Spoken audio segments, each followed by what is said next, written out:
পারলি ইমানদার। এখন আসেন নবীকে ভালোবাসবো।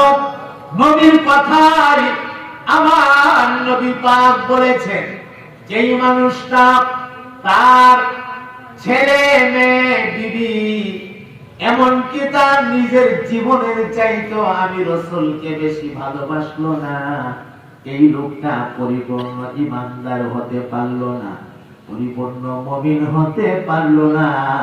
এর মানে নবীরে যদি আমার জীবনের চাইতে বেশি ভালোবাসতে পারি তাহলে আমি মুমিন। কথা বলুন ঠিক কিনা? এই কথা একদম পরিষ্কার।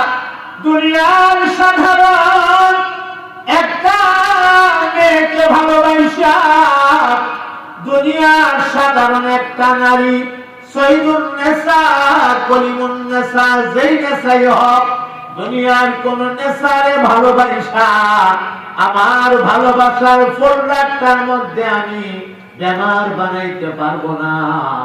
ভালোবাসা নামক ফোল্ডারটা আল্লাহ রাব্বুল আলামিন প্রতিটা মানুষকে দিয়েছে। অতএব এখান থেকে ভালোবাসা যেখানে সেখানে দেওয়া যাবে না। ভালোবাসাটা চিন্তা ভাবনা করে দিতে হবে।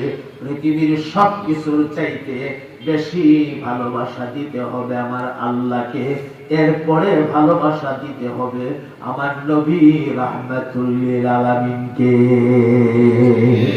কথা বলেন ঠিক কিনা?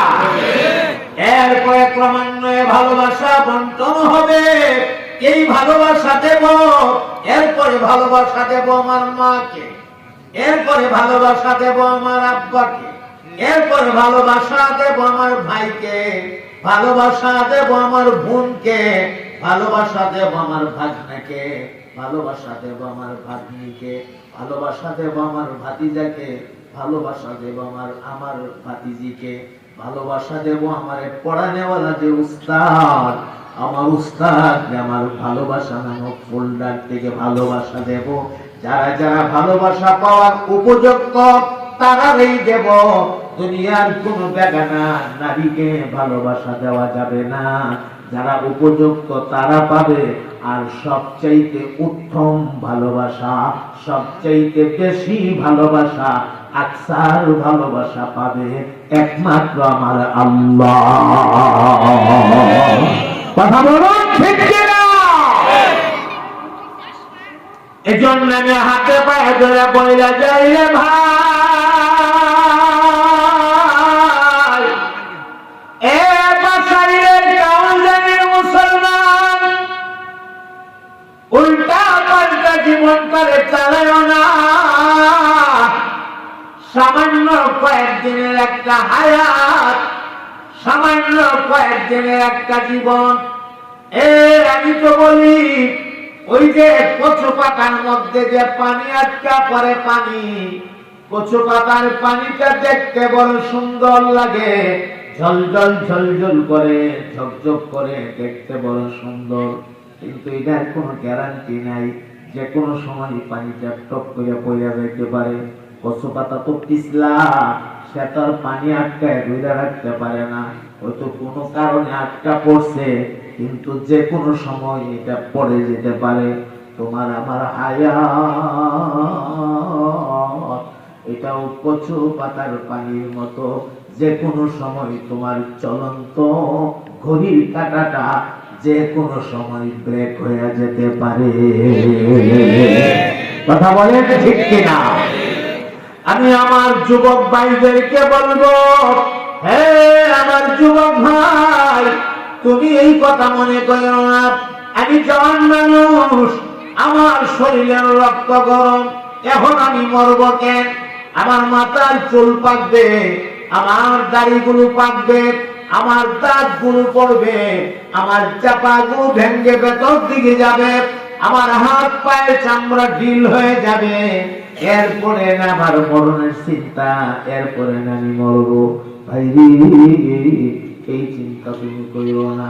যৌবন বয়সটা আমার মাওলা পাকের কাছে অনেক দামি একটা বয়স। ও আমার ভাই, তোমার যৌবন বয়স সম্পর্কে আলাদা করে প্রশ্ন করা হবে। হাসরের মাঠে যৌবন কাল সম্পর্কে আলাদা প্রশ্ন হবে। তোমার যৌবন কালটার তুমি কেমনে ব্যয় করেছ? এজন্য বলি যুবক ভাই, পাগলামি কইরো না। এই জীবনে কত যুবক দেখছি ঘর থেকে বের হইছে আর জিন্দা করে ফিরতে পারে না। কত যুবক ঘুমাইছে রে, ঘুমের ঘরে জনমের ঘুম ঘুমায় গেছে, আর তো ঘুম থেকে জাগে না। সকালবেলা মা গিয়া ডাকে, রে দাদা উঠোস না, তুই কি দোকানে যাবি না? দোকানটা কি খুলবি না? এ বাবা, আজকে কি অফিসে যাবে না নাকি তোর অফিস আজকে ছুটি? ধৈরা বডির মধ্যে ধাক্কা দে, বডিটা নড়াচড়া করে, মা ডাকে, কিন্তু বাবা তো কোনো উত্তর দেয় না, ছেলে তো কোনো উত্তর দেয় না। মা কো কি রে, এত ডাকলাম ছেলেটা কোনো উত্তর দেয় না, ঘটনাটা কি? আস্তে কইরা মুখ থেকে কাপড়টা সরাইছে, চাদরটা বা কম্বলটা অথবা ল্যাপটা সরাইছে, সরাইয়া দেখে চেহারাটা কেমন জানি একটু হলুদ বর্ণের দেখা যায়।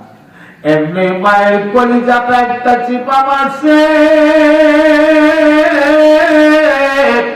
মা তখন দুইটা ঠোঁট ভাঙিয়া দিয়া, দুইটা চোখের পানি ছাইয়া দিয়া দিয়া কান্দে, আর ডাক দিয়া কয়, তোমরা কে কোথায় রে? জলদি আও, আমার ছেলে দিয়ে আমার সাথে আর কথা কয় না। মানুষেরা আয়া দেখে কথা কেমনে কইব, ছেলে দিয়ে জনমের মতো বিদায় হয়ে গেছে। আমার ভাই বলেন তো, ঘুমের ঘরে এমন মরণ হয়নি না হয় না? আরো জোরে বলে হয়